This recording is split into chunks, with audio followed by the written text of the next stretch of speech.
بسم اللہ الرحمن الرحیم۔ سامعین و ناظرین، بہت سارے احباب پوچھتے ہیں کہ جی شب برات کے متعلق اہل سنت والجماعت کا موقف اور نظریہ کیا ہے۔ میں اس حوالے سے آپ حضرات کی خدمت میں کچھ باتیں عرض کر دیتا ہوں، انشاءاللہ بات سمجھنا آسان ہوگی۔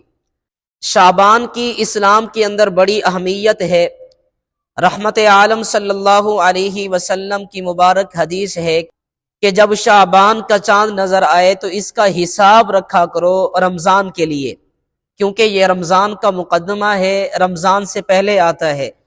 اور اللہ کے نبی صلی اللہ علیہ وسلم شعبان کو دعا کے اندر شامل فرماتے، اللہم بارک لنا فی رجب و شعبان و بلغنا رمضان، کہ یا اللہ ہمارے رجب اور شعبان میں برکت عطا فرما اور اس کے ذریعے ہمیں رمضان تک پہنچا۔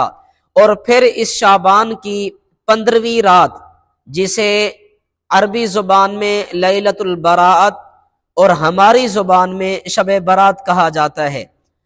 اور یہ شب برات یہ کون سا وقت ہے؟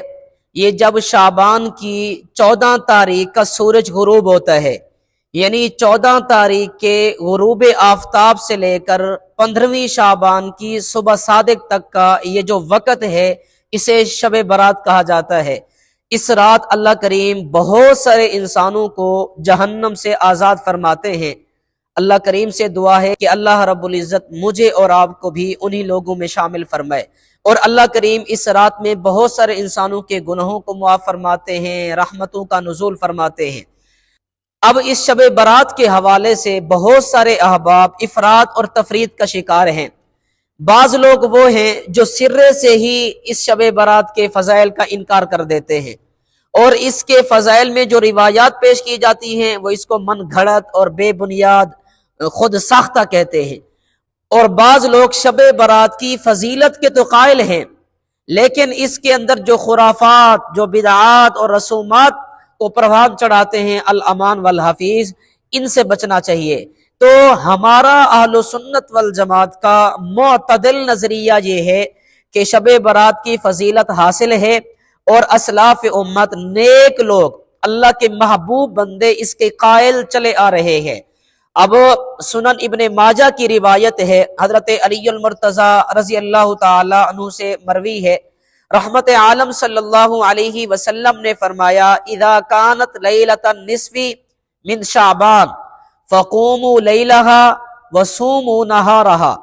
15ویں شعبان یعنی رات کو قیام کیا کرو، اللہ کا ذکر کیا کرو، عبادت کیا کرو، اور دن کا روزہ رکھا کرو۔ اب یہ سنن ابن ماجہ کی روایت ہے۔